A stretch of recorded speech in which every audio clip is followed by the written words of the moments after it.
ఇప్పుడున్న రాజధాని గ్రామాల్లో గుండా కృష్ణా నదిలోకి ప్రవహిస్తుంటే దాన్ని వరద ముంపుగా చిత్రీకరించే జగన్మోహన్ రెడ్డిని సైకో కాకింకేమనాలి. సముద్ర మట్టానికి హైదరాబాద్ ఎంతెత్తుంది, అమరావతి ఎంతెత్తుంది, ఒకసారి వైఎస్ఆర్సీపీ నాయకులు చదువుకొని చెప్పండి. హైదరాబాద్ కన్నా ఎంతో సముద్ర మట్టంతో పోలిస్తే లోతట్టు ప్రాంతమైన గుంటూరు కృష్ణా జిల్లాల్లో వర్షాకాలంలో వర్షపు నీరు నిలవటం అది ఏ విధంగా తప్పవుతుంది, అది ఏ విధంగా రాజధానికి వ్యతిరేకం అవుతుంది.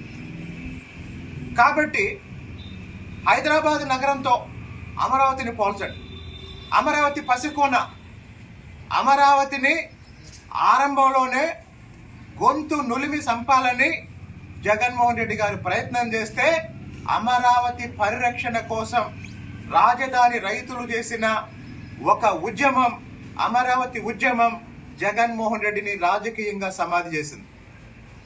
తనని రాజకీయంగా సమాధి చేసిన అమరావతి ప్రాంతం ఎప్పటికీ అభివృద్ధి చెందకూడదు అనే ఏకైక లక్ష్యంతో జగన్మోహన్ రెడ్డి చేస్తున్న కుట్రలు, నీచ ప్రచారం తప్ప అమరావతిలో ఎలాంటి ముంపు ప్రమాదం లేదు. ఈరోజు వైసీపీలో ఉన్న సీనియర్ నాయకుడు, వైసీపీకి శాసన మండలిలో నాయకత్వం వహిస్తున్న బొత్స సత్యనారాయణ గారు మంత్రిగా ఉన్నప్పుడు అమరావతి రాజధానిలో రాయపూడి అనే గ్రామంలో ఒక లిఫ్ట్ ఇరిగేషన్ని ప్రారంభించారు. లిఫ్ట్ ఇరిగేషన్ అంటే ఏంటి? క్రింది ప్రాంతం నుంచి, అంటే పల్లపు ప్రాంతం నుంచి ఎత్తైన ప్రాంతానికి నీళ్లు ఎత్తిపోయటానికే లిఫ్ట్ ఇరిగేషన్ పెడతారు.